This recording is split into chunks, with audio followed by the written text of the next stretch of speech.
Hey guys, welcome to number 27 of the Derby Career Mode Live, and to start off this episode, we have got the game against Barcelona. Unfortunately, this episode, though, is not live. I'm just going to commentate over it because I just want to concentrate really hard on getting the results that we want in these games. So, yeah, we have got Barcelona. You look at the other teams, it's like Juventus, Tottenham, Valencia, Everton, some really big teams. I know Everton aren't too good, but on FIFA, 3 years down the line, you think of like Lukaku, Barkley and stuff like that, they're going to be really, really high rated. So, going into the first game then, against Barcelona at the iPro Stadium, if we could nick like a little goal in this game and prevent Messi, Neymar and Suarez scoring, then it would be absolutely fantastic, but I doubt we're going to be able to do that. We'll have to see though, so we're going to have to make a few changes due to fitness, but looking at the Barcelona line, there is no Lionel Messi. I think they've got him on the bench for Vidal starting the game, but apart from that, it's pretty much their best team with the improvement of Jerome Boateng in the defence, so very strong team, very good defence indeed. So the game does actually end 0-0, which kind of is a blessing in disguise because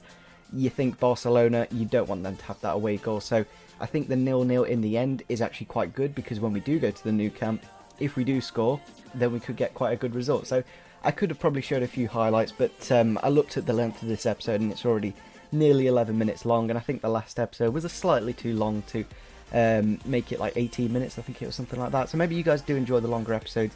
Make sure you do leave a comment down below on if you prefer something this length or something near the 20-minute mark. So looking at the Sheffield Wednesday lineup, it is our next game in the FA Cup. They have got Bradley Johnson in that midfield against his former club, and very early on in the game, first 20 minutes, Sheffield Wednesday do kick off the scoreline there with a goal. I think it was Gary Hooper putting it into the back of the net there to make it 1-0.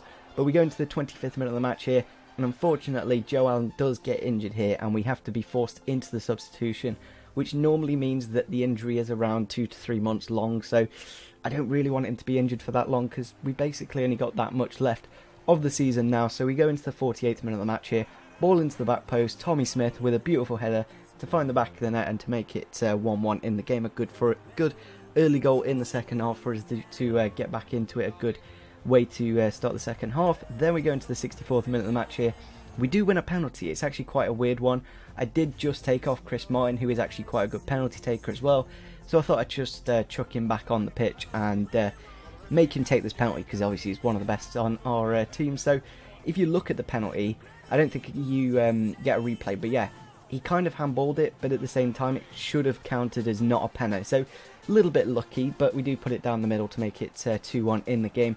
And from that moment on, we kind of ran the show. We brought on Werner, who is actually quite good in that striker position. I've given him a go in a few games, and here with the ball through for Werner from Jamie Hansen, flicks it past the player, puts it into the back of the net, makes it 3-1, and makes sure that we go through to the quarters or the semis. I think we're going to the semis now. I think this was the quarter-final of the FA Cup at Hillsborough, so quite a nice game, quite easily through to the next round against, I think it's quite a big team. I think there's only like Spurs, Chelsea and maybe West Brom as well. I know we did lose against them in the last episode in the Capital One Cup. So yeah, there's still City, Palace, West Brom and stuff like that. So looking at the injury that has happened to Joe Allen, he is going to be out for 3 months, which does pretty much see him out till the end of the season, which is quite a big shame because he's been a really nice player in that midfield, especially in these cup games where we've had to rest up Dembele and Hughes. Joe Allen, just as good. So yeah, we're going to go into the next game now. It is in the Premier League. We're playing a bit of a weaker team.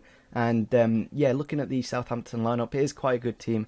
They've got Volland up front, Gazzaniga in goal, who's not the best. But apart from that, it's pretty much a full fit Southampton team with James Ward-Prowse in the midfield. So in the last 5 minutes of the game, sorry, I don't know why I said first 5 minutes, last 5 minutes of the game, they do make it 1-0 there with a header from Shane Long. And what I do when there's such a small amount of time in the game and there's nothing really to play for in terms of if we concede another, it really doesn't matter. I just go to this 4-2-4. It happens quite commonly. Maybe if you're a longer subscriber of mine, you may know that, but unfortunately, it doesn't really matter in the end because those 5 minutes went to nothing, and yeah, we lose the game in the Premier League. So it is kind of frustrating that we have got these games literally within 2 days of one another. So we play on like the Sunday, then we've got a game on a Tuesday, and then we've got another game on a Saturday. So fitness isn't really too good, and it's kind of costing us results in the Premier League. So we're going to have to make a few changes in this game, in the second leg of the game against Barcelona at the Nou Camp. I think we'll bring on Christie, and we put Antonio on the left hand side as well. So same lineup for Barcelona, hoping they can get a better result in this one, because 0-0 against Derby County, not exactly the best thing in the world. So if we could somehow just nick one goal in this game, then we could somehow win this game, and that would be absolutely insane if we could do that. So looking at our lineup, we have gone for Antonio, Ince and Icardi up front. So hopefully that front three can create a chance here. And in the first 15 minutes, ball through for George Thorne, goes past Alaba, I think it is, and he puts it into the back of the net. I really don't know why that Thorne was so far up the pitch, because he is a holding midfielder. He should be just in front of the defence, but he's banging them in for us, so I really can't complain with that.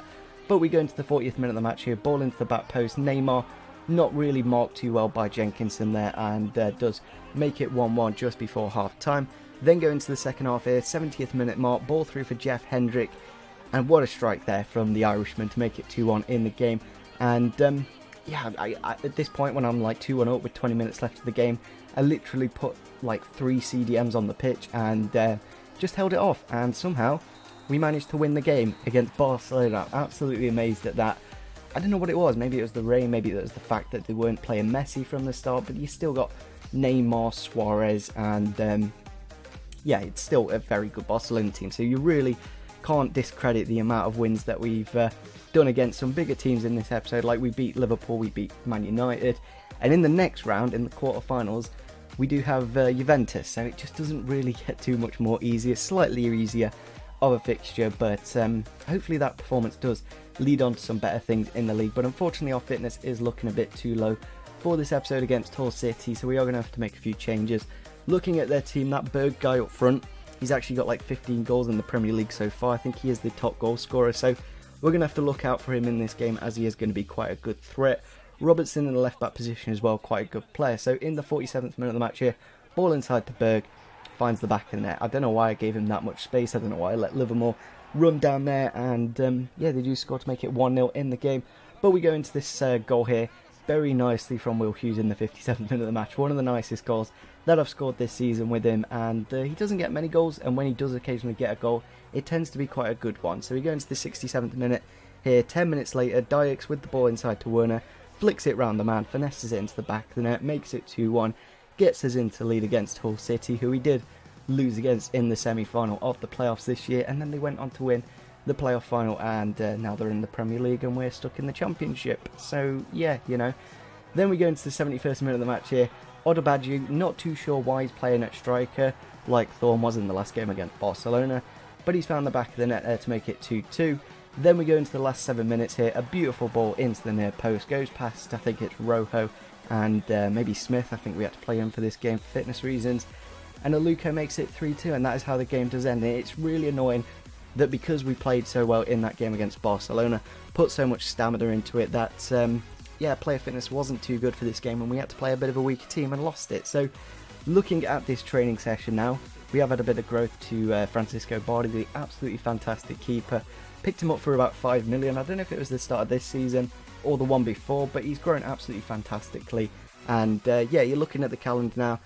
We've only got 2 months left, so I might do one more of these episodes where we just get it up to the last game of the episode, last few games of the episode, the series, sorry, and then we can just do one big live episode where we play a few games and end it off. So yeah, we have got the semi-final against Chelsea, and out of the two that are in the other semi-final, I probably would want West Ham, because Tottenham are a really good team, that young side in 2018. It's going to be really high rated and quite good on the game. So we are going to go into our next game now against Crystal Palace. It is going to be the last one of the episode.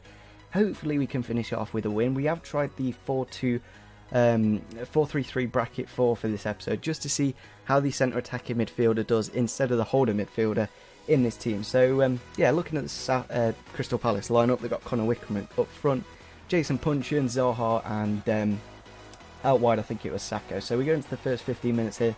Icardi with the shot. I'm not too sure how that went in. I'm still amazed that I think it was McCarthy in goal didn't save that, because it was a really, really simple save, and he didn't go for it. He just went, you know what, I'm not going to save that. So we go into the 65th minute of the match here. Zaha on the ball into the box, near post into, I think that was Joe Ledley. Yeah, Joe Ledley, the guy who's gone into the Wales squad yesterday. So yeah, they make it 1-1 there. Then a ball into the back post. Really don't know how that went in from Sacco. I thought it went miles wide, but somehow he got into the top left hand corner. Then the last 15 minutes here, ball into the back post. and Adebayor kills us off. It's really frustrating that we've had to play so many games in such a short period of time because fitness is really low. I think we have got a bit of an international break now after this game, so maybe we can build up a bit of stamina for that game against Juventus at the start of the next episode. So we have had a job offer from Inter Milan, who we did actually do a career mode with earlier on in the year, but I'm probably just going to decline that in the end. I have put a scout report in for a player here, Agra. I saw his team of the season card and I thought, let's have a look and see how he does on career mode. So maybe someone we can look at in the summer. So make sure you do leave a comment down below on who we should sign in the summer. Subscribe if you are new to the channel as well. Leave a like and see you soon. Bye.